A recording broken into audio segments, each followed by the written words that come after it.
ओम सहना भवतु सहनौ भुनक्तु सह वीर्यङ्करवावहै तेजस्विनावधीतमस्तु मा विद्विषावहै।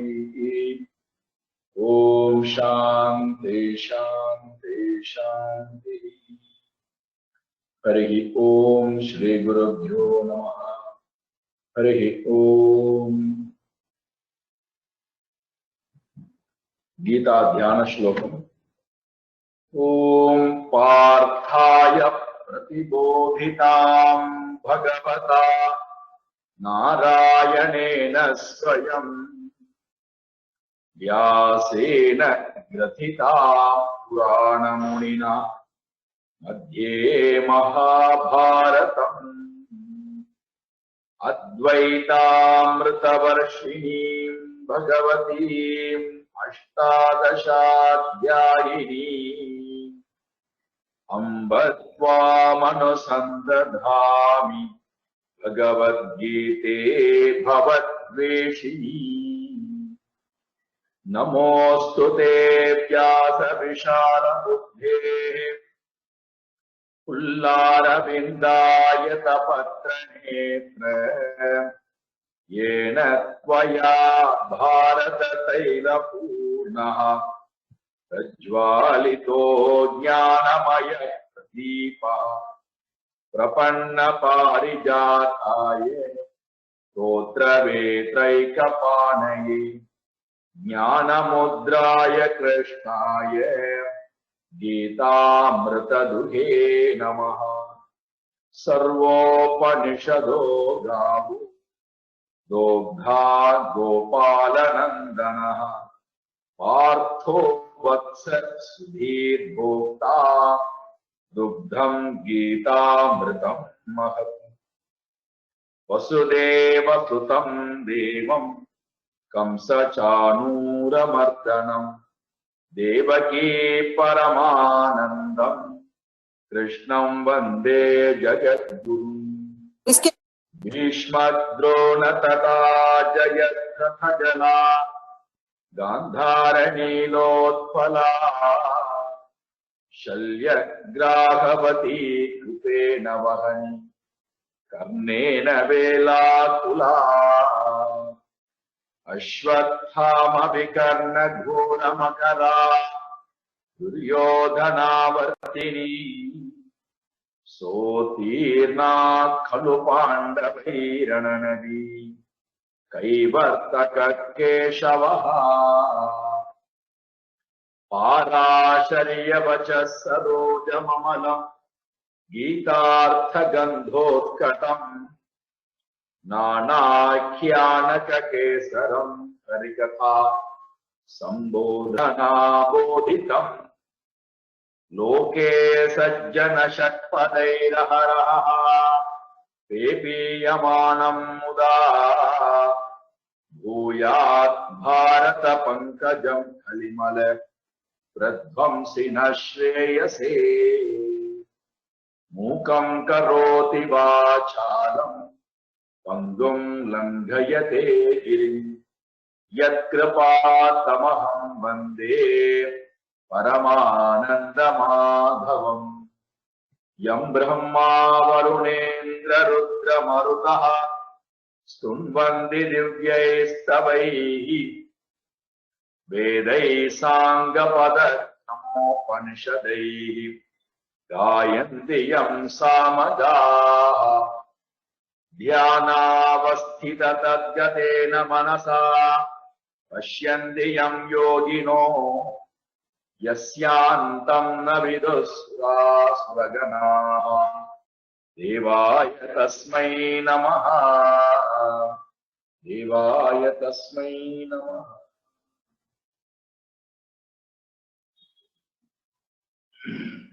तत्वबोधम। वासुदेवेन्द्र योगीन्द्रं नत्वा ज्ञानप्रदं गुरुं मुमुक्षूणां हितार्थाय तत्वबोधो विधीयते। तत्वबोधो विधीयते।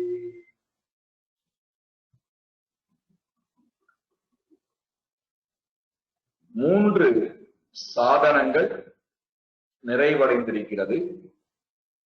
4வது சாதனத்திலே நாம் இருக்கிறோம். மாணவன் கேட்டான், முமுக்ஷுத்வம் கிம்? மோக்ஷம் என்றால் என்ன? குரு பதில் கொடுத்தார், மோக்ஷோமே பூயாத் இதி இச்சா. மே இச்சா பூயாத், எனக்கு ஆசையானது இருக்கட்டும். மே எனக்கு, இச்சா பூயாத், இச்சையானது இருக்கட்டும். இதுல மோக்ஷா, மோக்ஷம் அடைவதற்கு ஆசையானது இருக்கட்டும். நான் மோக்ஷம், அதுல எனக்கு ஆசையானது இருக்கு.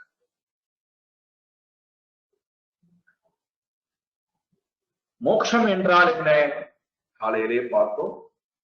மோக்ஷம் என்பது மனதினுடைய நிறைவுதான்.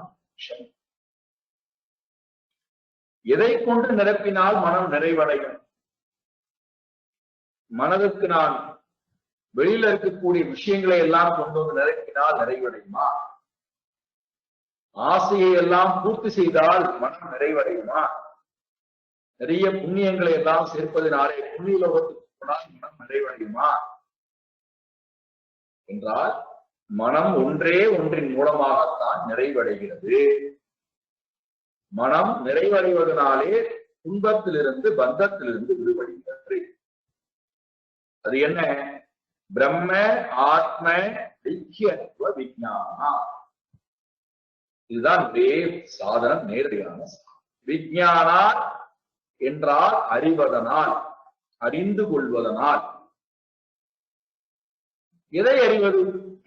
எதை அறிந்தால் எனக்கு மோட்சம் கிடைக்கின்றான்னா, அறியாமைதான் பந்தத்துக்கு காரணம், அறிவுதான் மோட்சத்துக்கு காரணம் என்றால், யாரை பற்றின அறியாமை பந்தத்துக்கு காரணம்? எந்த அறிவை பெற்றால் பந்தத்துக்கு விமுக்தி அடைவேன் என்றால், என்னை பற்றின அறியாமை, என்னை படைத்தவனை பற்றின அறியாமை. எனக்கும் படைப்பாளிக்கும் இடையிலே உண்டான அறிவும் இல்லை, அறிவு இல்லாதனாலே எனக்கும் அவனுக்கும் இடையிலே உண்டான தொடர்பும் எனக்கு தெரியவில்லை. எனக்கும் அவனுக்கும் இடையிலே உண்டான தொடர்பு தெரியாததுனால என்னை நான் எப்படி போய் நினைத்துக் கொண்டிருக்கிறேன்? குறைபாடு உடையவனாக நினைத்துக் கொண்டிருக்கிறேன். அந்த குறைபாடுங்கிற அறிவு இருக்கிறதுனாலதான் நான் நிறைவுபடுத்த வேண்டும் என்கிற எண்ணத்திலே. உண்மையிலேயே நிறைவுபடுத்துதல் என்பது அறிவில் இருக்கக்கூடிய குறைபாட்டை சரி செய்து விட்டால், அப்ப அறிவில் இருக்கக்கூடிய குறைபாடு எப்ப போகும்? பிரம்ம ஆத்ம ஐக்கிய, பிரம்ம ஆத்ம ஐக்கியம்.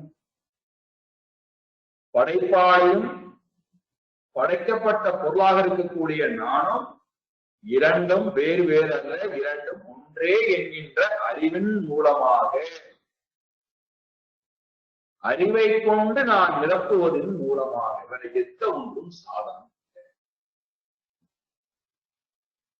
நம்முடைய வீடு முழுக்க, வீட்டில் இருக்கக்கூடிய எல்லா அறைகளும் இருளால் சூழ்ந்திருந்தால் நாம் ஒரே ஒரு காரியத்தை செய்துதான் போதும், எல்லா அறைக்கும் இருள் போய்விடும். என்ன செய்யலாம்? ஒரே ஒரு அறையிலே, எல்லா அறைக்கும் தெரிகின்றபடி ஒரே ஒரு அறையிலே ஒரே ஒரு தீபத்தை ஏற்றி வைத்தால் எப்படி எல்லா இருளும் விலகி போகிறது, நீங்கி போகிறதோ, வேற எந்த கடினமான முயற்சியும் நடக்க வேண்டாம். அதே போல என்னுடைய அறிவிலே இருக்கின்ற அறியாமை நீங்குவதற்கு நான் எந்த கடினமான முயற்சியும் வெளியே செய்ய வேண்டிய அவசியம் இல்லை. ஒரு சிறு வேலை செய்தால் போதும். என்ன வேலை? என்னை நான் உணர்தல்.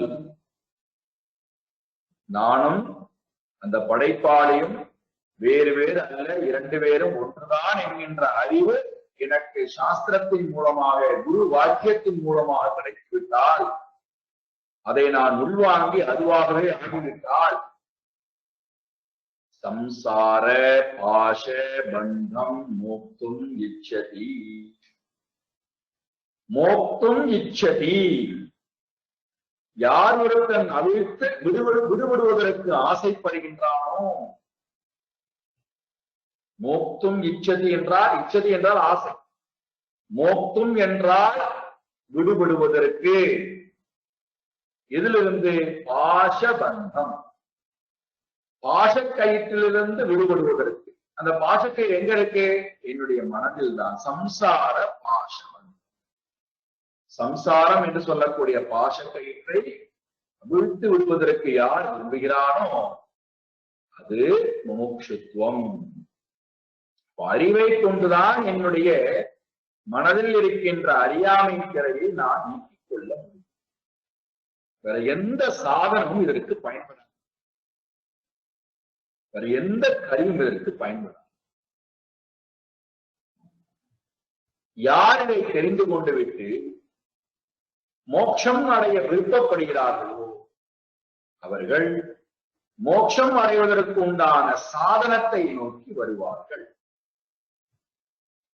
மோட்சத்தின்பால் எனக்கு ஆசை இருக்கு என்று சொல்லிவிட்டு வீட்டுக்குள்ளே படுத்துக் கொண்டிருப்பதால் முயற்சி இல்லாமல் இருந்தால் எனக்கு மோட்சம் கிடைச்சவன கிடைக்காது.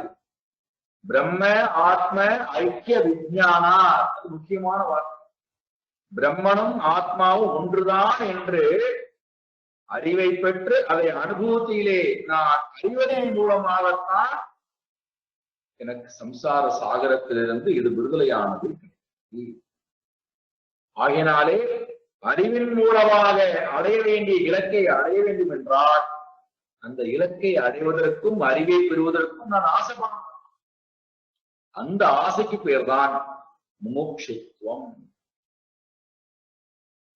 அதனாலதான் இந்த முமுட்சுத்துவத்தை மற்ற 3 சாதனங்களுக்கும் காரணமாக இருக்கு அப்படின்னு சொல்றார். மூல காரணம் சர்வேஷாம் சாதனா. இந்த ஒரு சாதனம் தான், இந்த ஒரு குணம் தான் மற்ற 3 குணங்களையும் அழைத்துக் கொண்டு வருவதற்கு மூல காரணமாக இருக்கிறது. இந்த ஒரு குணம் மட்டும் இல்லை என்றால் மற்ற 3 குணங்களையும் நாம் அழைத்துக் கொண்டு வரமாட்டோம், 3 குணங்களையும் கைவர பெற மாட்டோம், 3 குணங்களையும் நோக்கி நாம் போக மாட்டோம். அதனாலதான் நமக்கு இந்த குணம் இல்லாதனால்தான், முமுட்சுத்துவம் என்பது இல்லாதனால்தான் விவேகத்தை பற்றி நாம் கவலைப்படுவதில்லை, வைராக்கியத்தை பற்றி நாம் பேசுவதே இல்லை. சம தம உபரதி திதிக்ஷா ஸ்ரத்தா சமாதானம்னா ஏன் நாம கவலைப்படுவது? மனக்கட்டுப்பாடா எதுக்கு இருக்கணும், இந்திரிய கட்டுப்பாடா எதுக்கு, நம்பிக்கை எல்லாம் எதுக்கு, திதிக்ஷா எதுக்கு பொறுத்துக்கணும், இந்த மாதிரி எல்லாம் கேள்வி நமக்கு எழுதுவதற்கு காரணமே இந்த முமுட்சுத்துவம் என்கின்ற மூல காரணமாக இருக்கின்ற குணம் நம்மிடம் இல்லாத காரணத்தினாலே மற்ற 3 சாதனங்களையும் நாம் பெரிதாக நினைத்துக் கொள்வதில்லை, அதை நாம் வரவைத்துக் கொள்வதற்கும் ஆசைப்படுவதில்லை. எப்பொழுது இந்த மூன்று சாதனங்களுக்கு மூல காரணமாக இருக்கின்ற இந்த சாதனத்தை நான் பிடித்துக் கொண்டு விட்டேனோ மோட்சம்தான் நான் வாழ்க்கையை அடைய வேண்டிய இலக்கு, அதை அடைவதற்கு நான் ஆசைப்படுகிறேன், மூக்ஷுவாக நான் ஆசைப்படுகிறேன் எண்ணம் வந்துவிட்டால் மற்ற 3 சாதனமும் அதை தொடர்ந்து பின்னாடி வருகிறது. அதனாலதான் இந்த சாதனத்தை பிராணன் அப்படின்னு சொல்லுகிறது சாஸ்திரம். ஒரு மனிதனுக்கு உடல் என்பது முக்கியம், உடல்ல தலை என்பது முக்கியம், கழுத்துக்கு கீழே இருக்கக்கூடிய எல்லா உறுப்புகளும் முக்கியம், கால்கள் முக்கியம்.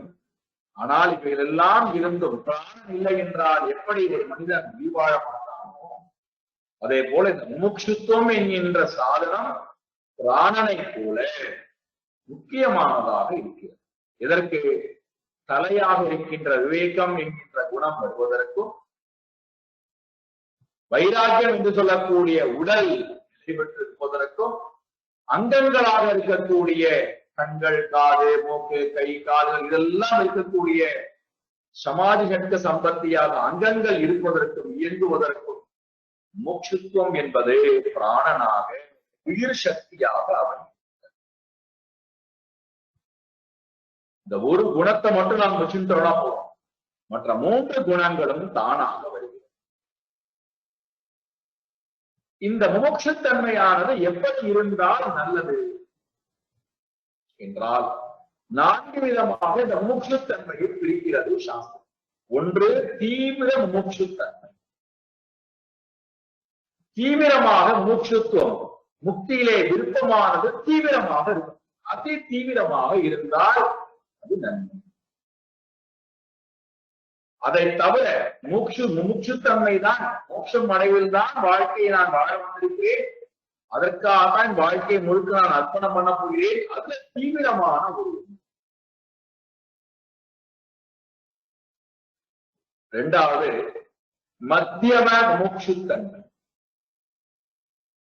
என்றால் உலகத்தில் இருக்கக்கூடிய எல்லா அனுபவங்களையும் அனுபவித்து பார்த்து உலகத்தை நான் திறந்து விட்டேன், உலகத்தை பற்றி எனக்கு பெரிதாக கவலையிலே அக்கறை இல்லை, உலகத்தின்பால் நாட்டமும் எனக்கு, உலகத்தினால் நான் போக தயாராகவும்.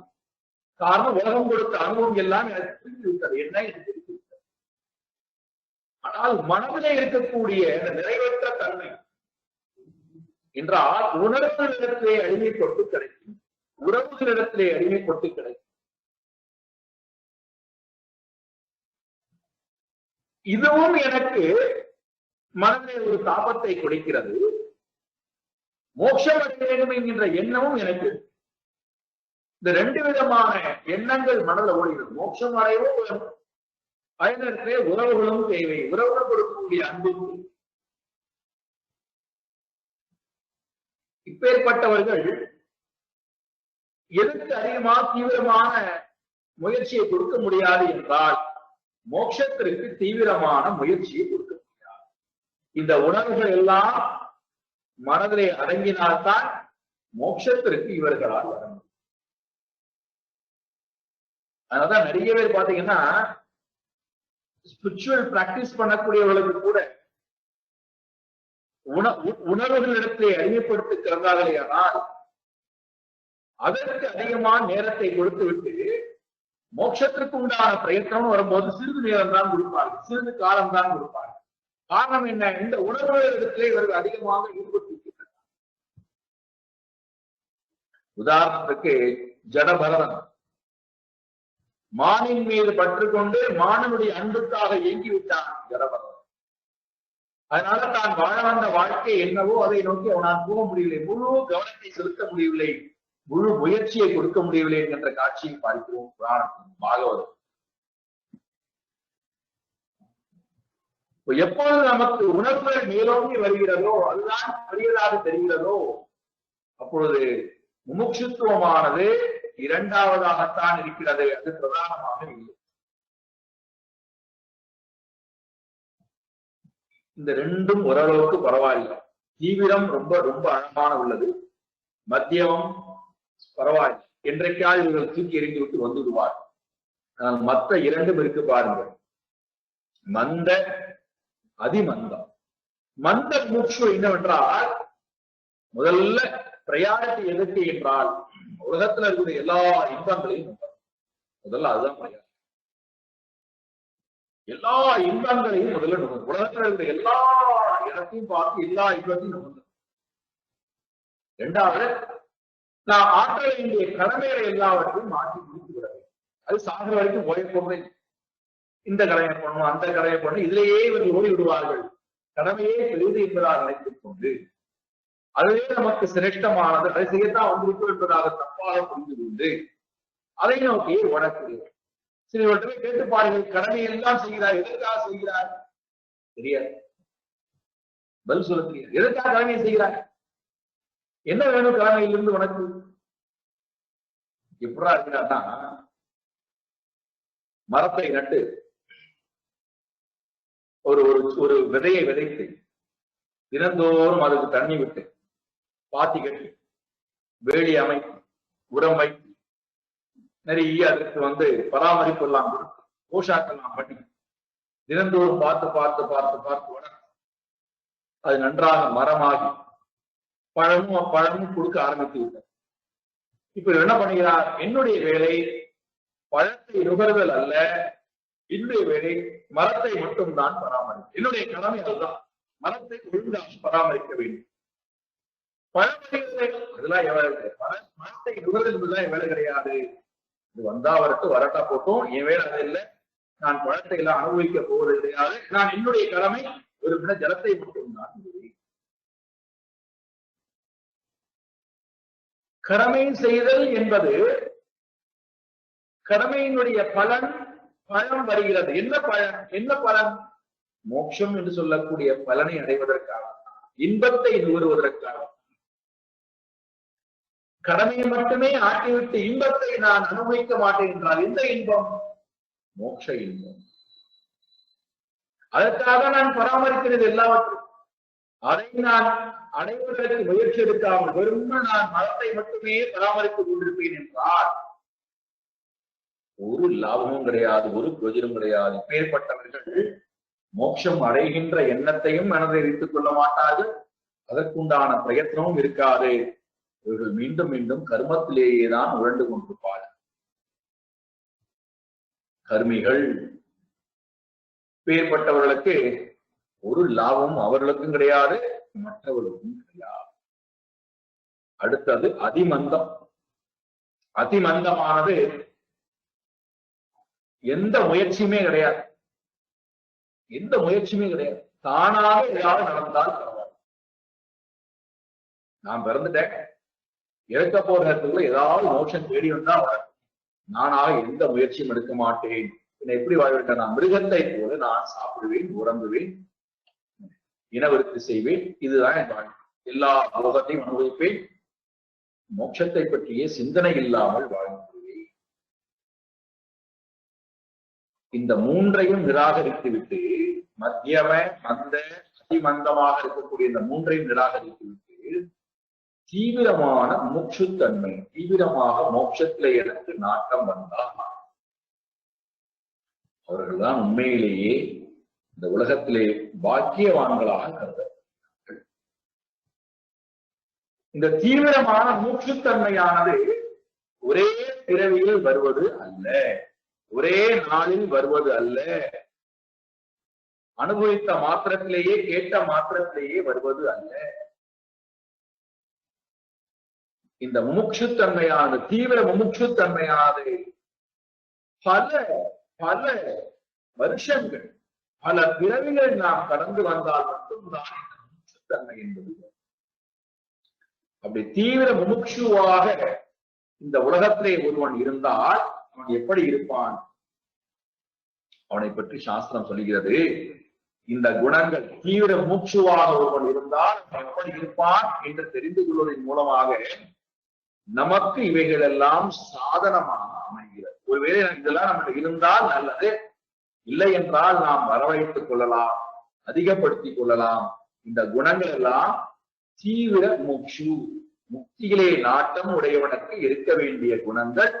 இங்கே இவனுக்கு இந்த குணங்கள் எல்லாம் இருக்கின்றதா? ஆகினாலே இவன் மோட்சம் அடைவதிலே தீவிரமான வைராக்கியவானாக இருக்கின்றான். என்னென்ன குணங்கள் அவன் இருக்கு? 9 குணங்கள் சொல்லுகிறார்.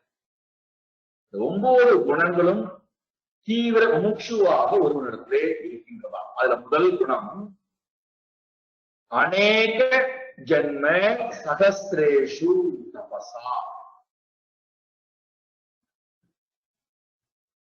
அநேக ஜென்மம், அந்த ஜென்மத்துக்கு என்ன போட்டார்? சகஸ்ரேஷு போட்டார். ஆயிரக்கணக்கான வருடங்கள், ஆயிரக்கணக்கான பிறவிகள். ஜென்மம் என்றால் பிறவி. ஆயிரக்கணக்கான பிறவிகள், எண்ணிலடங்காத பிறவிகள். இவன் என்ன செய்திருக்கிறானா? தபசா, தவம் செய்து தவம் செய்து இந்த அதி தீவிரமான முமுட்சுத்தன்மைக்கு வந்திருக்கிறான். அப்ப பாருங்க, ஒவ்வொரு பிறவியாக முயற்சி எடுத்து முயற்சி எடுத்து முயற்சி எடுத்து இந்த மோட்சத்திலே தீவிரமான நாட்டத்தை ஒவ்வொரு பிறவிலேயா விதைத்து விதைத்து அதனுடைய பலன்தான் இந்த பிறவிலே அதி தீவிரமான வைராக்கியமானது. எதுவுமே தானாக நடப்பது கிடையாது, எல்லாமே நம்முடைய முயற்சியின் மூலமாகத்தான்.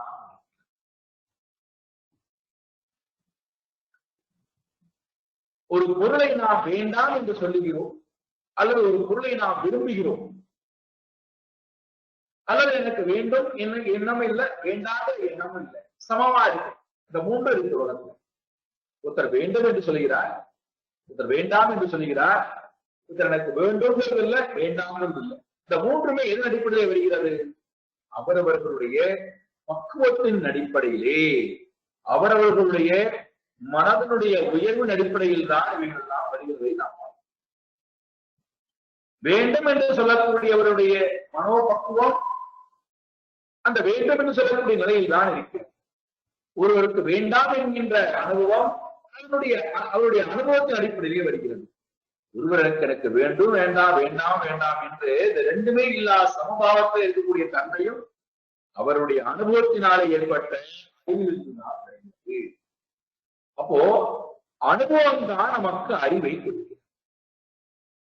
இந்த பிறவிலே நான் வைராக்கியமானாக இருக்கேன் அப்படின்னா நான் இந்த அனுபவங்களை எல்லாம் மற்றவர்கள் அனுபவிக்கக்கூடிய அனுபவத்தை எல்லாம் போன பிறவிலே அனுபவித்து பார்த்திருந்தால்தான் இந்த பிறவிலே வேண்டாம் வேண்டாம் என்று நான் சொல்ல முடியும். அந்த அறிவு எனக்கு தொடர்ந்து என் கூட பிறவிலோடு வந்தால்தான் இந்த பிறவிலே வேண்டாம்னு சொல்ல முடியும். ஒருவேளை நான் இந்த பிறவில மட்டும்தான் அனுபவிக்கிறேன்னா போன பிறவினுடைய தொடர்ச்சி இந்த பிறவில இல்லைன்னா நிச்சயமா இந்த பிறவிலே மற்றவர்கள் அனுபவிக்கக்கூடிய அதே அனுபவத்தை தான் நாம் அனுபவிப்போம். ஒருவர் வேண்டாம் நிராகரிக்கிறார் என்றால் வேண்டும் என்று கேட்கிறார் என்றால் ஒவ்வொரு பிறவியினுடைய தொடர்ச்சி அவருடைய அறிவிலே மறைந்திருக்கிறது. அது அனுபவமாக வெளிப்பட்டு வரும்போது அவரால் வேண்டும் என்று சொல்ல முடிகிறது, அது வேண்டாம் என்று சொல்ல முடிகிறது, அல்லது வேண்டும் வேண்டாம் என்கின்ற நிலையிலே சமபாவத்தில் இருக்கின்ற காட்சியை பார்க்கிறோம். இதெல்லாம் தபஸ். ஒவ்வொரு பிறவியா முயன்று முயன்று முயன்று நாம் எத்தனையோ பிறவிகள் முயன்றதனுடைய பலன் நிராகரிக்கக்கூடிய தன்மை வேண்டாம் வேண்டாம். நினைத்து பாருங்கள், 16 வயது நிரம்பிய ஒரு பாலகன் வீட்டை திறந்து விட்டு, உறவுகளை திறந்து விட்டு, படிப்பை திறந்து விட்டு மதுரையிலிருந்து கிளம்பியவர் திருவண்ணாமலைக்கு வந்து பகவானிடத்தை தன்னை ஒப்படைத்து ஒரு குகைக்குள்ளே அமர்ந்து கொள்கிறார். 14 வயது இளைஞர். அதன் பிறகு அவர் திரும்பியே எங்கும் போகவில்லை.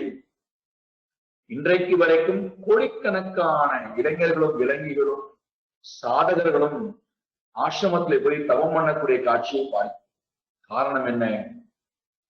அவர் இந்த பிறவிலே இந்த முயற்சி எடுக்கல, எல்லாவற்றையும் தூக்கி இருந்து போனது இந்த பிறவிலே அவருக்கு வரல. எத்தனையோ பிறவிகள் அனுபவித்ததனுடைய பலன் இந்த பிறவிலே ரொம்ப சுலபமாக அனைத்தையும் உதறி தள்ளி விட்டு போக முடிந்தது. அந்த தபஸ் பலம், தபஸினுடைய பலம் நம்மிடம் இருந்தால் அநேக ஜன்ம சகசிரேஷு தபசா, ஆயிரக்கணக்கான பிறவிகளிடத்து அதனுடைய தபஸ்னால உண்டான இந்த பிறவிலே தீவிர மூச்சுவாக இவன் மாறுகிறான். அப்ப நாம ஒவ்வொரு பிறவியிலும் அதற்குண்டான முயற்சியை எடுத்துக்கொண்டே வந்தோமையானால் இந்த பிறவிலே நமக்கும் அந்த தீவிர மூச்சுத்தன்மை என்பது நம்மாலும் அதை கொண்டு வர முடியும். இரண்டாவது, ஈஸ்வர ஆராதனா. ஈஸ்வர ஆராதனா, இறைவனை நான் உடலாலும் வாக்காலும் மனதாலும் ஆராதித்துக் கொண்டே பல பிறவிகள் நான் கடந்து வந்தேன். ஒரே பிறவி அல்ல. நமக்கு ஈஸ்வரன்பால் மனம் போகுமா என்ற போனதில்லை. காரணம் போன பிறகு அதனுடைய பலனை அனுபவிக்கும். ஆனால் இந்த பிறவி நமக்கு அதனுடைய சிறப்பு தெரியவில்லை. ஒருவேளை நான் ஜென்மாந்தரமாக அந்த பகவானுக்கு ஆராதனை செய்திருந்தால், அதனுடைய சம்ஸ்காரம் மனதுக்குள்ளே இருந்தால், யாரும் என்னை நீ போய் பகவானை தொழு என்று தூண்ட வேண்டிய அவசியம் இல்லை. தானாக மனம் போகும். பாருங்க, சர்க்கரையை நாம டப்பால் போட்டு மூடி வச்சிருக்கோம். எங்கிருந்து தெரிகிறது எறும்புக்கு இந்த டப்பால சர்க்கரை இருக்கு, நான் போய் சாப்பிடுறேன்? யார் சொன்னா அவங்கள்ட்ட போய் கம்யூனிகேட் பண்ணாங்க? எங்கிருந்தோ புறப்பட்டு வருகின்ற எறும்புகள் அழகாக அந்த டப்பாவை நோக்கி உள்ளே சென்று இந்த சர்க்கரையை சாப்பிடுகிறதா இல்லையா? யார் சொல்லி கொடுத்தார்கள்? இங்கே சர்க்கரை இருக்கிறது, இது சாப்பிடு. நம்ம எழுதி வச்சோமா? அதை சொன்னோமா? அப்போ நம்முடைய மனம் தானாக நாடுகிறது ஒரு விஷயத்தை என்றால் அது தானாக நடப்பதல்ல. ஏற்கனவே நம்முடைய மனதை அதற்குண்டான சம்ஸ்காரங்கள் விதைக்கப்பட்டிருக்க வேண்டும். ஆயிரக்கணக்கான பிறவிகள் ஈஸ்வர ஆராதனா நடந்திருந்தது என்றால் இந்த பிறவிலே தானாக இறைவனை நோக்கி மனம் ஈஸ்வர ஆராதனா. ஈஸ்வர ஆராதனை வர வர தீவிர முமுட்சுத்தன்மை என்பது வருகிறது. இந்த ரெண்டும் ஒழுங்கா இருந்ததுன்னா மூணாவது தானா ஒண்ணு நடக்கும். அது என்னது? நிசேஷ நிர்தூத கல்மஷா. சேஷம் இல்லாமல், சேஷம் என்றால் என்ன சொல்லக்கூடியது? மீந்து போன ஒன்று. நிசேஷகா என்றால் மீந்து போகாமல், மீதி இல்லாமல். நிசேஷகா மீதி இல்லாமல். நிர்தூத கல்மஷகா மனதில் இருக்கக்கூடிய பாவ எண்ணங்கள் முழுக்க. கல்மஷம் என்றால் அழுக்கு. நிர்தூத கல்மஷா என்றால் அழுக்குகள் அனைத்தும் பாவ எண்ணங்களும் புண்ணியங்களும் முழுமையாக அழிந்து போகின்ற தன்மை தீவிர முமுட்சுத்தன்மைக்கு வருகிறது. தீவிர முமுட்சுத்தன்மையோடு நான் வந்துவிட்டேனே ஆனால் மனதில் இருக்கக்கூடிய பாவ எண்ணங்களும் புண்ணிய எண்ணங்களும் முழுமையாக அழிந்து போகின்றன. நான்காவது, இவன் எத்தனையோ பிறவிகள் சாஸ்திரத்தை முறையாக கற்று உணர்ந்திருக்க வேண்டும். அதனாலதான் அது முமுட்சுத்தன்மை என்பது வருகிறது. அதை சொல்றார் சாஸ்திரவித். சாஸ்திரம் என்றால் அறிவு, சாஸ்திரவித் என்றால் சாஸ்திரத்தை முறையாக கற்று உணர்ந்தவனாக அறிந்தவனாக இருக்க வேண்டும். எத்தனை பிறவி? சகஸ்ரேஷு ஜன்ம. அதனுடைய பலனாக இந்த பிறவிலே சாஸ்திரத்தை படிக்க வேண்டும் என்கின்ற ஆர்வம், அதனுடைய உண்மைத்தன்மையை புரிந்து கொள்ள வேண்டிய ஆர்வமானது தானாக அவனுக்கு வருகிறது.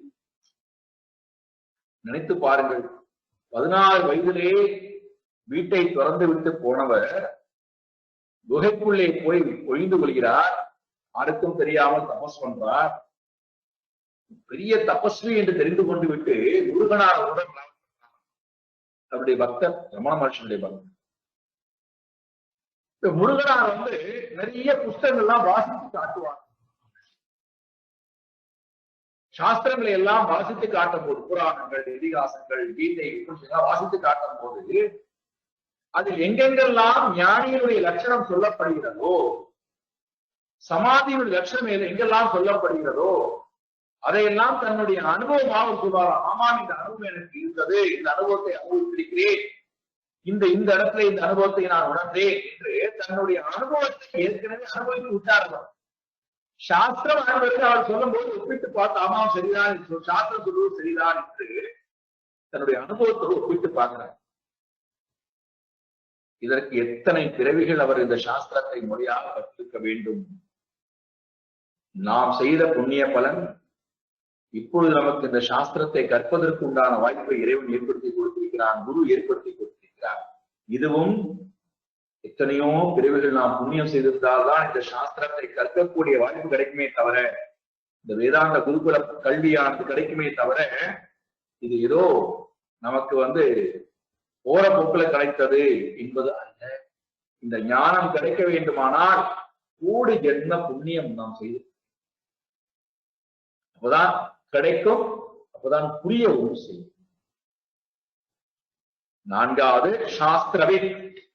சாஸ்திரத்தை அறியக்கூடிய தன்மை வந்தால் தீவிர வைராக்கியம், தீவிர மூச்சுத்தன்மை என்பது வந்து விடுகிறது. அஞ்சாவது, சாஸ்திரத்தை கற்க முறையாக கற்பனை மூலமாக குண தோஷங்கள் எல்லாம் அறிந்து கொள்ளக்கூடிய தன்மை என்பது வருகிறது. 3 குணங்களுடைய தோஷங்களையும் அறிந்தவனாக இருந்தான்.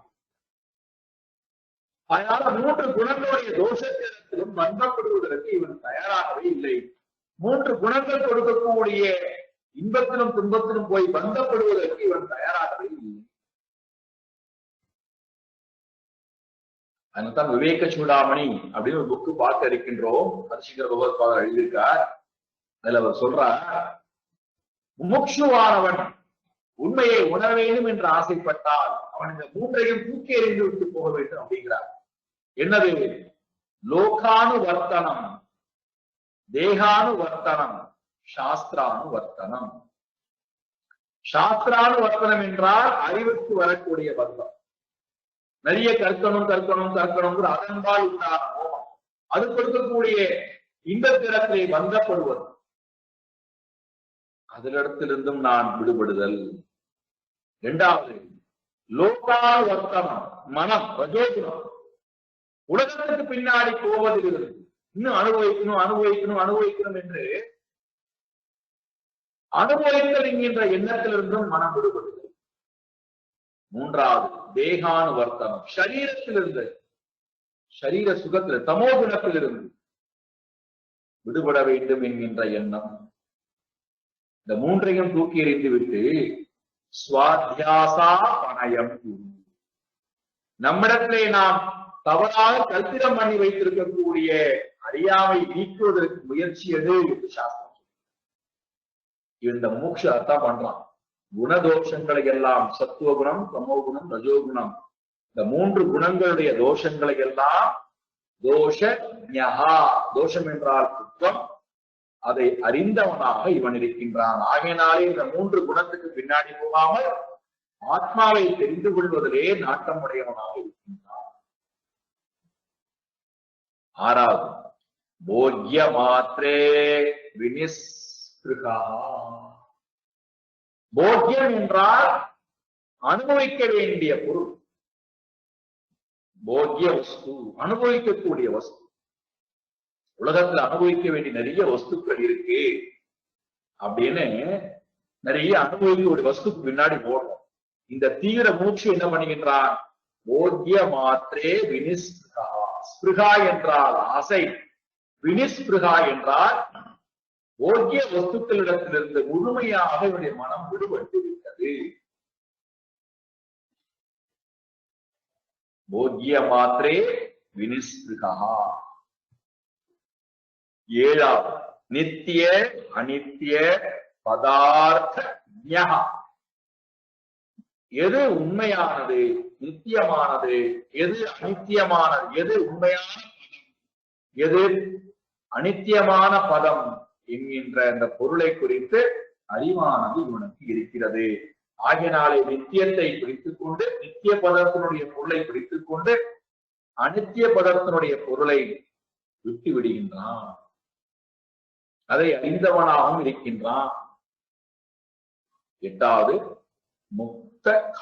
முக்தி காமஹா. மோட்சம் அடைய என்பதிலே ஆசை.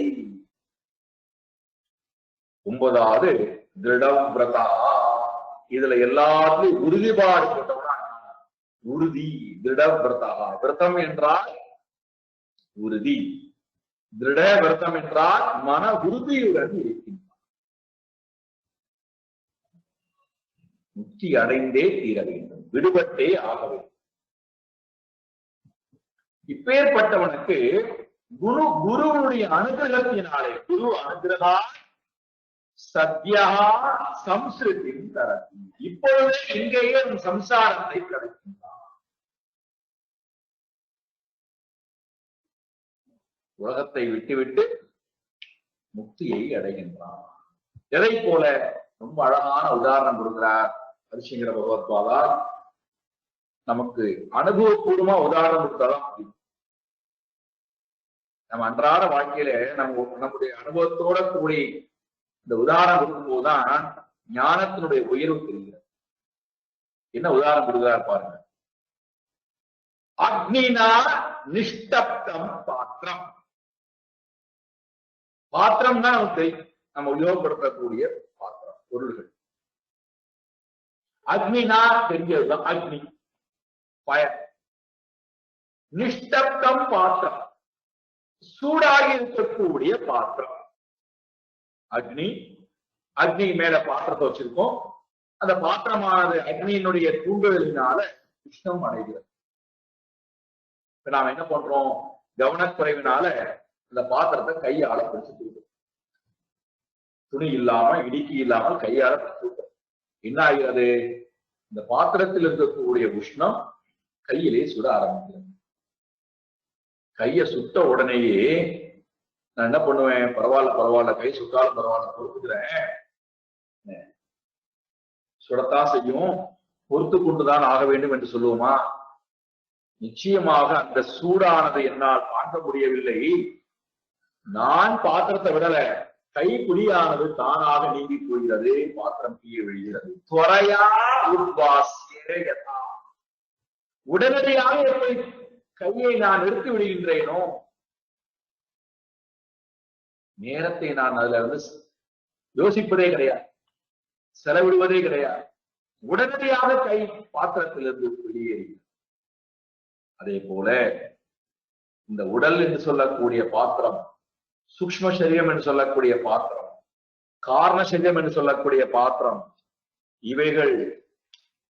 இவைகளை மூலமாக நான் பெற்றிருக்கக்கூடிய அனுபவங்கள், அறிவு, இதிலிருந்து உடனடியாக நான் வெளியேற வேண்டும் சொல்லக்கூடிய அந்த தீவிர முமுட்சுத்தன்மை இருந்தால், இந்த குணங்களோட கூடியிருந்தால், நிச்சயமாக அவர்கள் இப்பொழுதே இங்கேயே குருவினுடைய அனுகிரகத்தினாலே ஞானத்தை பெற்று சத்யகா சம்ஸ்கிருதிம் தரதி, சம்சார சாகரத்தை உடனடியாக அவர்கள் தாண்டி.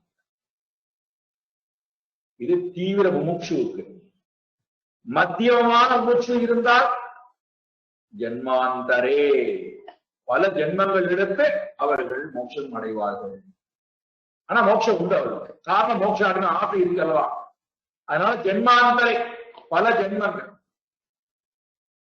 ஒருவேளை மத்தியமாக இல்லாமல் அதமாக இருந்தால், மந்தமாக இருந்தால், யுகாந்தரே, யுகங்கள் கடந்து அவர்கள் வருவார்கள். 4 யுகங்கள் எடுத்து என்பது முற்றுத்தன்மை அடைவார்கள். அதிமந்தமாயிருந்தால், பாஷ்யக்காரர் சொல்றார், சதுர்த்தா, 4 யுகங்கள் கிடைத்தாலும், கல்போக்கியம், எத்தனை கோடிக்கணக்கான கல்பங்கள் கிடைத்தாலும் இவர்கள் பந்தார் ந விமுச்யந்தே, பந்தார் ந விமுச்யதே, இவர்கள் பந்தத்திலிருந்து விடுபடப் போவதே இல்லை. பந்தார் ந விமுச்யதே ஏவ, இவர்கள் பந்தத்திலிருந்து விடுபடவே மாட்டார். அதிமந்தம், பந்தத்திலிருந்து விடுபடுவதற்கு முயற்சியே இல்லை. ஆகினாலே விடுவதற்கு வாய்ப்பே இல்லை. மந்தம் யுகாந்தரம், மத்தியமம் ஜன்மாந்தரே. ஆனால் தீவிரம் இங்கேயே இப்பொழுதே முக்தியை அடைய முடியும் அவர்கள். எதற்கு சாமி முக்தியை பற்றி இவ்வளவு நேரம் பேசிக் கொண்டிருக்கிறீர்கள்? உங்களுக்கு போர் அடிக்கையா? வாழ்ந்துட்டு போவோமே, இப்ப என்ன நல்ல வாழ்க்கை கிடைத்திருக்கிறது, வாழ்ந்துட்டு போவோமே, எல்லா வகையும் அனுபவித்து போவோமே, எதற்காக முக்தி அடையும்? முக்தி அடையணும் பின்னாடி பார்த்து வாய்ப்பு என்ன அவசரம்? கிடைத்த வாழ்க்கை அனுபவித்துட்டு போகலை என்றால், முயற்சி இல்லாமல் நம்முடைய புண்ணிய பாவ வினையினாலே கிடைக்கக்கூடியவை ஜென்ம ஜென்மம் எடுத்தாலும் நிறைய ஜென்மங்களும் வரும். அந்த ஜென்மத்துக்கு உண்டான சுகமும் நமக்கு தானா கிடைக்கும், நம்முடைய புண்ணிய பாவ பலனுக்கு ஏற்ப. அதுக்கு நாம பெரிதாக எந்த பிரயத்தனம் பண்ண வேண்டிய அவசியம் இல்லை. அவைகள் என்ன? புத்திர, பையன் பெண் குழந்தை, கலத்திர மனைவி, மித்திர நண்பர்கள், தேக வீடு சரீரம், ஏக வீடு, அஸ்வ கஜ குதிரைகள், யானைகள், பசுமாடுகள், நிலங்கள், ஐஸ்வர்யங்கள், புகழ், பணம், பதவி, ஆரோக்கியம், என்னெல்லாம் உண்டோ அதிலிருந்து மூலம் வரக்கூடிய சுகம் என்னெல்லாம் உண்டோ அவையெல்லாம் ஜென்மனே லபந்தே, பிறவிதோறும் இதெல்லாம் கிடைக்கும். அதற்கு நாம் எவ்வளவு எந்த ஒரு பிரயத்தனம் பெரிதாக பட வேண்டிய அவசியம் இல்லை. காரணம், நாம் செஞ்சு வச்ச புண்ணிய பலன் அது தானாக நமக்கு கிடைக்கும். ஆனா நாம என்ன தவறா புரிஞ்சுட்டு கொண்டான்னா, இறைவனுடைய அனுகிரகம் தான் நமக்கு தானா கிடைக்கும், குரு அனுகிரகம் தானா கிடைக்கும், அதுக்கெல்லாம் முயற்சி எடுக்க வேண்டாம். உலகத்துக்கு பின்னாடி உலகத்திற்கு குரு அனைவரும் ரொம்ப கடினமா உழைத்தாக வேண்டும் அப்படின்னு அதுக்கு பின்னாடி போகும். இவைகள் எல்லாம் ஜென்மமாக நாம் முயற்சியை எடுக்காவிட்டாலும் கிடைத்தே தீரும். ஒரு தேரை, கல்லுக்குள்ளே இருக்கக்கூடிய பாறைக்குள்ளே இருக்கக்கூடிய தேரைக்கு கூட இறைவன் படி அடைத்தானே, அதுக்கு எவ்வளவு புண்ணிய பலன் இருக்கணும்? அதுக்கு ஏதாவது முயற்சி எடுத்தாது. அதே போல நமக்கு இப்பொழுது வருகின்ற எல்லா சுகமும், இனிமேல் வரப்படுகின்ற எல்லா சுகமும், அது புத்திரன் இடத்துல இருந்திருக்கலாம், மித்திரன் இடத்துல இருந்திருக்கலாம், மனைவி இடத்துல இருந்திருக்கலாம், தேகத்தில் இருந்திருக்கலாம், ஏக இதெல்லாம் வந்து எல்லாம் எடுத்துக்கொள்ளுங்க. எல்லா சுகமும் ஜென்மனி ஜென்மலியில வந்து இவையெல்லாம் எல்லா பிரிவுகளும் புண்ணிய பாவ பலனுக்கு ஏற்ப கிடைக்கும். ஆனால் ரொம்ப ரொம்ப துர்லபமானது, கிடைப்பதற்கு ரொம்ப ரொம்ப அரிதான ஒன்று. நாம் முயற்சி எடுத்தால் மட்டுமே கிடைக்கக்கூடியது இந்த 3. இதுக்கு நாம் ரொம்ப பிரயத்னப்பட்டிருக்கோம். இந்த 3 இருந்தால்தான் 4வது நடக்கும். முதல்ல இந்த 3 என்னன்னு பார்ப்போம். முதல்ல மனித பிறவி, நிருஜன்ம அதி துர்லபம். நிரு என்றால் நரகா, மனிதன். ஜன்ம மனித பிறவி, ஜன்ம என்றால் பிறப்பு, மனித பிறப்பு அதி துர்லபம். துர்லபம் கூட அதி துர்லபம், கிடைப்பதற்கு ரொம்ப ரொம்ப ரொம்ப அரிதான. மனிதனாக பிறத்தல் என்பது ரொம்ப ரொம்ப அரிதான ஒன்று. ஔவையார் பிராட்டி பாடுகிறார், அரிது அரிது மானிடராக பிறத்தல் அரிது, அதனினும் அரிது கூன் குருடு செவிடு நீங்கி பிறத்தல் அதனினும் அரிது. ரொம்ப ரொம்ப ரொம்ப ரொம்ப ரொம்ப நாம் அதுக்கு எத்தனையோ பிறவிகள். இந்த மனித பிறவியை பெறுவதற்கு, மனித தன்மையை பெறுவதற்கு, மனிதனாக பிறப்பதற்கு ரொம்ப ரொம்ப ரொம்ப ரொம்ப புண்ணியம் செய்தவர்களாக நாம் இருக்க வேண்டும். என்ன காரணம் கேட்கிறீங்களா?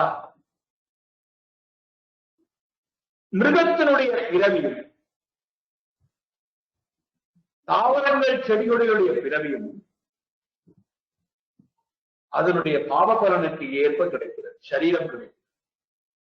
ஆகினாலே இந்த பாவத்தினுடைய பலனை அனுபவித்து விட்டு போகிறது. எந்த புண்ணியத்தை பண்றது, எந்த புதிதா எந்த வினைகளையும் சேர்த்துக்கிறது. நான் செய்த பாவத்தினுடைய பலனால இந்த பாவத்தினுடைய பலனை தீர்த்து விட்டு போய்விடுகிறது. மீண்டும் வேறொரு தேகத்தை எடுத்துக்கொள்வது. மிருகமாகவே பிறக்கிறது, மிருகமாகவே வாழ்கிறது, மிருகமாகவே அதை அழிந்து கொள்கிறது. இது பாவத்தினுடைய பலன். புண்ணியத்தினுடைய பலன் தேவலோகத்துக்கு போகலாம், உயர்வான லோகத்துக்கு போகலாம். அங்க போனா என்ன, நிறைய இன்பத்தையே அனுபவிக்கலாம். போகம் போகம் போகம். அங்கு என்ன நடக்கிறது? புண்ணிய பலன் முழுக்க அனுபவிக்கப்படுகிறதே தவிர புதிதா எந்த புண்ணியத்தையும் சேர்க்கல, எந்த பாவத்தையும் பண்ணல. புண்ணிய பலன் முழுக்க தீர்ந்தவங்க என்ன ஆகணும்? மீண்டும் நான் கீழே இறங்கி வந்தான். அங்கும் நான் இங்க முயற்சி எடுக்க முடியாது. ஆனால் மனித பிறவிகள் மட்டும்தான் நிருஜன்மம். ஏன் துர்லபம் என்று சொல்வதற்கு காரணம் என்றால், இந்த மனித பிறவியில தான் புண்ணியமும் பாவமும் கலந்து இருக்கின்ற ஒரு பிறவி. இங்கதான் நம்மால புண்ணியத்தை சேர்த்துக் கொள்வதற்கும் முயற்சி எடுக்கலாம், பாபத்தை சேர்த்துக் கொள்ளாமல் இருப்பதற்கும் முயற்சி எடுக்கலாம். புண்ணிய பாவம் இரண்டுமே வேண்டாம், இரண்டிலிருந்து நாம் விடுபட வேண்டும் என்றால் அதற்கும் இங்கேதான் அதற்கு உண்டான முயற்சி எடுக்க முடியும். அதற்குண்டான சரீரம் தான் மனித சரீரம். வேற எங்கும் இது கிடைக்காது. அதனால்தான் பகவான் சொல்றார், இந்த சரீரம் கிடைத்தது துர்லபமா. இதுக்கு எத்தனையோ பிறவிகள் நாம் கடந்து இந்த பிறவி வாங்கிட்டு இருக்கோம். சரீரத்தை எடுத்துக்கணும். எதற்காக? மீண்டும் பிறவாமையை அடைவதற்காக. புண்ணிய பலனும் வேண்டாம், பாப பலனும் வேண்டாம். இந்த ரெண்டும் இல்லாத மோட்சத்தை அடைவதற்காக நான் இந்த சரீரத்தை எடுத்து வந்திருக்கிறேன். அதற்குத்தான் இதை நான் பயன்படுத்த போகிறேன். இதுல பல பேருக்கு என்ன தவறான எண்ணம் என்றால், பாவமே செய்யல சார் இந்த பிறகு. எந்த பாவமும் நான் உடலாலும் செய்யல, வாக்காலும் செய்யல, மனதாலும் யாருக்குமே எந்த கெட்டலுமே நினைக்கல, எந்த கெட்டலும் பண்ணவில்லை, யாரும் நிந்திக்கவே இல்லை. நல்லபடியாக நான் வாழ்ந்து நான் உயர்வான வாழ்க்கையை வாழ்ந்திருக்கிறேன் என்றால், மிருகமும் அவ்வாறுதான் வாழ்ந்து யாருக்கு எந்த கெடுதலும் பண்றது. அது தன்னுடைய பிறவியை எதற்காக எடுத்தோமோ விட்டு போகிறது. அப்ப அதற்கு என்னுடைய வாழ்க்கைக்கும் என்ன பெருசா வித்தியாசம் இருக்கு? நான் எதற்காக வாழ வந்தேனோ அதற்கும் நான் முயற்சி எடுக்காமல் கொடுக்கப்பட்ட வாழ்க்கையை வாழ்ந்து கழித்து விட்டார். மீண்டும் ஒரு வாழ்க்கை எனக்கு இதே போல கிடைக்குமா என்று தெரியாது. ஆகினாலே கிடைத்திருக்கக்கூடிய உயர்வான மனித பிறவி புண்ணியத்தையும் சேர்த்துக் கொள்ளாமல் பாவத்தையும் சேர்த்துக் கொள்ளாமல் புண்ணிய பாவம் இல்லாத மோட்ச மார்க்கத்திற்கு நான் வருவதற்காக ஆசைப்பட்டால் மட்டும்தான் எனக்கு நன்மை கொடுக்குமே தவிர மற்றபடி இந்த பிறவி மிருகத்தினுடைய பிறவியாவைத்தான் அமைகிறது. அதனால முதல் துர்லபம் நிருஜன்ம, அதி துர்லபம்.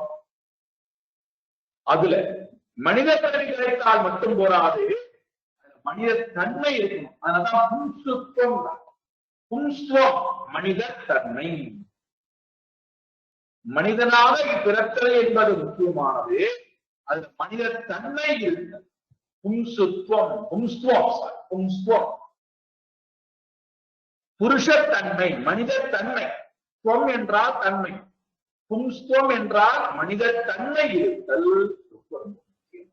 விஷயம். அதென்ன? மனிதனாக பிறப்பது, மனித தன்மையோட பிறப்பது. மனிதன் என்று வரும்போது அந்த மிருகத்தினுடைய குணமெல்லாம் சேர்ந்துதான் வருகிறது. ஆனால் மனித தன்மை வந்துவிட்டுனா அங்க முழுக்க முழுக்க தெய்வ குணங்கள் மட்டும்தான் இருக்கும். மிருகத்தினுடைய தன்மைகள் இருக்காது. ரஜோகுணம் தமோகுணமானது அங்கே இருக்காது. சத்துவகுணம் மட்டும்தான் அங்கே மேலோங்கி.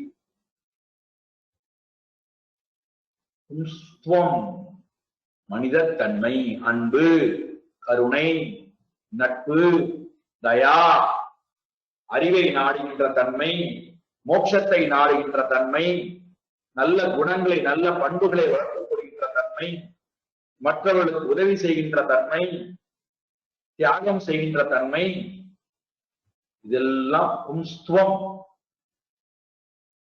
வாடிய பயிரை கண்ட போதெல்லாம் வாடினேன், அதுதான் மனித தன்மை. பிற உயிர்களுக்கு கஷ்டம் வரும்போது என்னுடைய மனம் கரைந்து போகிறது அல்லவா, அதுதான் மனித தன்மை. அந்த தன்மை வருவதும் ரொம்ப ரொம்ப துர்லபமான ஒன்று. அதற்கும் நான் எத்தனையோ பிறவிகள் அதை சேர்த்துக் கொண்டு வந்தால்தான் இந்த பிறவியை அது வருகிறதே தவிர ஒரே பிறவியில் அது வருவது கிடையாது. மூன்றாவது ரொம்ப முக்கியமானது விவேகம்.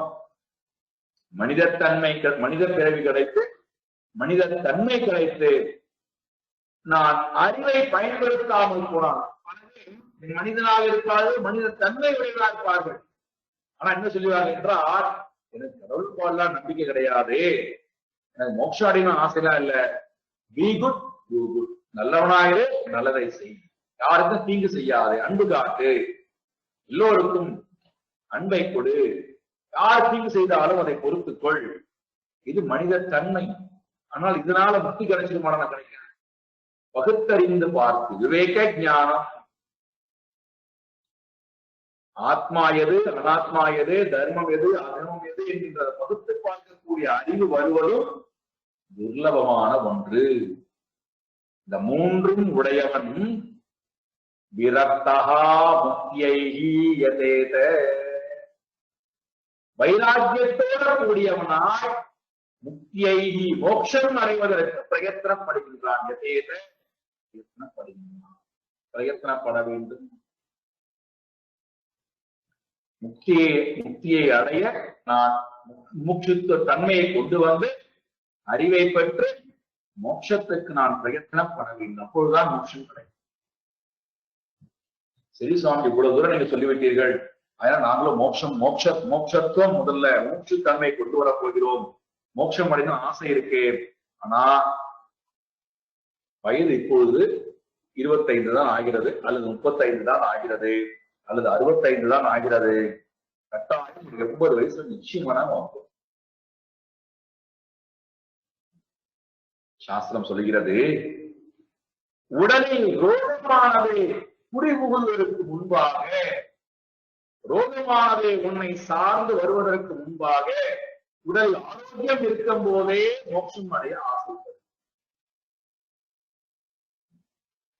இரண்டாவது, வயோதிகமானது உன்னுடைய உடம்பையும் இந்திரியங்களையும் மனதையும் பிராணனையும் தொட்டு உன்னை வீழ்த்துவதற்கு முன்பாக ஜரா முக்தியடைய ஆசைப்படு. மூன்றாவது, மனமானது விபரீதமாக சிந்தித்து வேதனித்து புத்தி வேதனித்து மனமானது நைந்து போய் பிரயோஜனப்படாமல் போகும் காலத்திலே நான் முக்தியை பற்றி சிந்திக்கலாமா என்றால் முடியாது. மனமானது ஆரோக்கியமாக பலம் பொருந்தியதாக இருக்கும் போதே மனதை முக்தி அடைவதற்கு முயற்சி.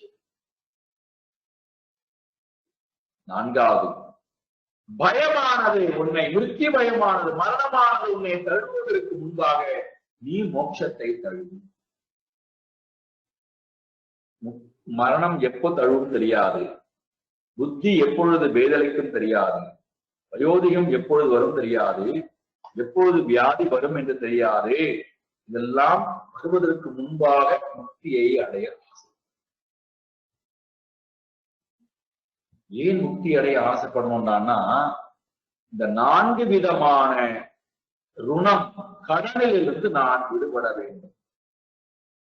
இந்த 4 விதமான கடனில் இருந்து நான் விடுபடணும்னா, நான் என்னை என்னுடைய கூட்டிலிருந்து விடுவித்துக் கொண்டால்தான் இந்த 4 ருணத்திலிருந்து விடுபட முடியுமா? அதுல முதல் ருணம், கடவுளுக்கு நான் கடன் பற்றிருக்கிறேன். அந்த கடவுளுக்கு நான் கடன் பற்றிருக்கக்கூடிய கடனிலிருந்து நான் விடுபடணும்னா நான் என்னை அடைந்தாக வேண்டும்.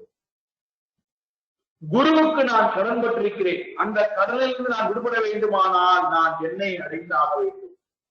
மூன்றாவது, அம்மா அப்பாவுக்கு நான் கடன் பற்றிருக்கிறேன். அந்த கடனை நான் அடைக்க வேண்டுமானால் என்னை நான் அடைந்தாக வேண்டும். நான்காவது, இந்த உலகத்துக்கு நான் கடமை பற்றிருக்கின்றேன். இந்த கடனிலிருந்து நான் விடுபட வேண்டுமானால் நான் என்னை அடைந்தாக வேண்டும். ஒரு சாரார் இந்த 4 குணத்தையும் அழைத்திருப்பார்கள். உலகத்துக்கு ஆற்ற வேண்டிய கடமையின் மூலமாக, அம்மா அப்பாவுக்கு ஆற்ற வேண்டிய கடமையின் மூலமாக, குருவுக்கு பண்ண வேண்டிய பணிவிடையின் மூலமாக, தேவனுக்கு ஆற்ற வேண்டிய கடமையின் மூலமாக இந்த 4 குணங்களும் விடுபட்டிருப்பார்கள். ஆனால் தன்னிடத்திலிருந்து விடுபட்டிருப்பார்களா என்றால் இருக்காது. யார் ஒருத்தன் இந்த 4 குணத்திலிருந்தும் விடுபட்டு தன்னுடைய பத்தத்திலிருந்தும் விடுபட ஆசைப்படுகிறானோ அவன்தான் மூச்சு. அவன்தான் ரொம்ப ரொம்ப துர்லபமானவன். அவன் முக்தி அடைவதை ஆசைப்பட்டால் மட்டுமே அது கிடைக்கும். சரி சுவாமிஜி, இந்த முக்தி எப்படி கிடைக்கும்? எந்த உபாயத்தினால கிடைக்கும்? முதல் உபாயம், என்னுடைய செயல்பாடுகள் அனைத்தும் முடிவு பெற்றால் கிருதி பரியவசான ஏவ, பிரயத்தனம் செய்வதிலே முடிவு பெறுவதுதான். வெளி உலகத்தை நோக்கி பிரயத்தனப்பட்டு நிறைய கர்மங்களை எல்லாம் ஆட்டி அதன் மூலமாக கர்மங்களை எல்லாம் சேர்த்துக் கொள்கின்றேனே, அதிலிருந்து முதல்ல விடுபடுதல், என்னை நான் விடுவித்துக் கொள்ளுதல், முக்தியை நோக்கி என்னை நான் அழைத்துக் கொண்டு போதல். இரண்டாவது, அதுல தீர்மானமான ஒரு எண்ணம், விடுபட்டு முக்தி அடைங்கிற தீர்மானமான எண்ணம் இருக்கணும் நமக்கு. மூன்றாவது, சுத்ருடா திருடாமதி, நல்ல உறுதியான மதியானது, அதை அடைந்தே தீர்வு. நான்காவது, அதுல எனக்கு வேகமானது அதிகமாக துவரையா, வேகத்தை காட்டுதல்.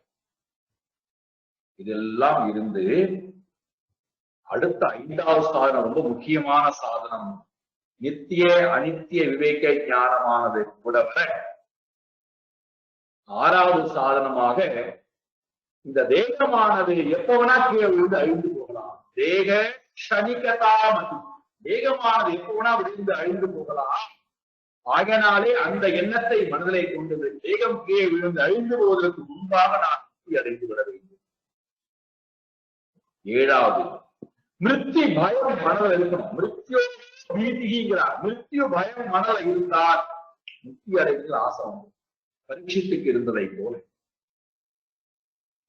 கடைசியில முக்கியமான சாதனம் தாபா, மனதில் இருக்கக்கூடிய தாபங்களை நினைத்து பார்க்கும் போதே முக்தியை அடைய வேண்டும் என்கின்ற எண்ணமானது மனதிலே வந்துவிடுகிறது.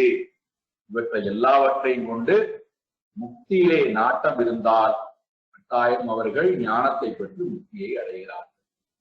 இந்த 4 சாதனமும் யாரிடம் இருக்கோ அவர்கள் தத்துவ விவேகம் செய்வதற்கு அதிகாரியாக வருகிறார்கள் அப்படின்னு தத்துவ போதத்துக்குள்ள போறாங்க. அதை நாம் நாளைக்கு ஆரம்பிப்போம். ஓம் பூர்ணமத பூர்ணமிதம் பூர்ணாத் பூர்ணமுதச்யதே பூர்ணஸ்ய பூர்ணமாதாய பூர்ணமேவாவசிஷ்யதே. ஓம் சாந்தி சாந்தி சாந்தி. ஹரி ஓம் ஸ்ரீ குருभ्यो நமः. ஹரி